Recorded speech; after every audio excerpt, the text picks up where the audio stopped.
What's up, people? It's your boy OT and welcome to Steady Bro. What does the delay mean for physician associates? This was a question someone asked me on YouTube, and to be honest, I don't know. End of video. See you next time. Since embarking on the journey to become a physician associate during my years as a student, and even since I began working, the spectre of regulation has always been looming in the background, with some of us pinning our commitment to the actual profession on this becoming true or not. The announcement that the physician associate profession was going to be regulated by the GMC was made in 2019, but it seems that with every forward step, there are 2 steps taken backwards. Supervisors and tutors have always been hopeful throughout this journey that regulation is inevitable and it is coming. And I know I'm not the only one, but most of you have heard this before. By the time you graduate, regulation will be here. I heard it for like 3,944 times, and yet still here we are. The coronavirus has certainly not helped, but most of us took comfort in the fact that given the ordeal we've been through as a people, it was only natural that certain critical elements had precedence over the regulation of physician associates. So there were no complaints to be made. However, another delay of this regulation, as announced on the 2nd of November by the FPA, does stink,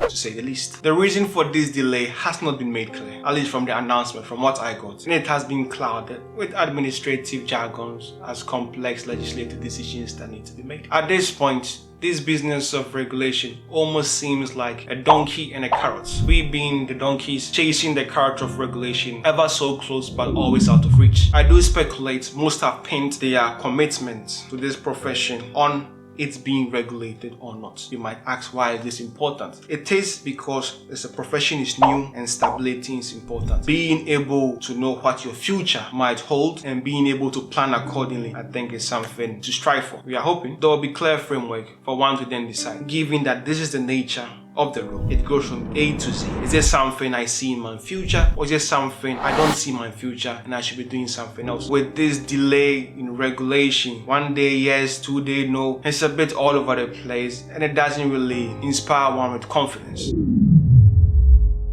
This delay also means prescription rights are nowhere near home. This is because the necessary adjustments that need to be made to the Human Medicine Act of 2012 cannot be done without the profession being first regulated. I'm no lawyer, but I do suspect that these amendments will be with regards to Chapter 12, Regulation 214 of the Human Medicine Act, which defines appropriate practitioner. So within the UK, from my understanding, an appropriate practitioner is an individual who is allowed to legally prescribe prescription-only medicines. And as physician associates, our role will involve dealing with patients, and some might necessitate medication that can only be given on prescription. Looking at the list, as you can see for yourself, physician associates are nowhere to be found. So unless this term is adjusted to include physician associates, there is no way we can prescribe medication that can only be given a prescription. I think this will be the key legislative change that will allow us to become prescribers. But since regulation is not yet here, we can put that to the side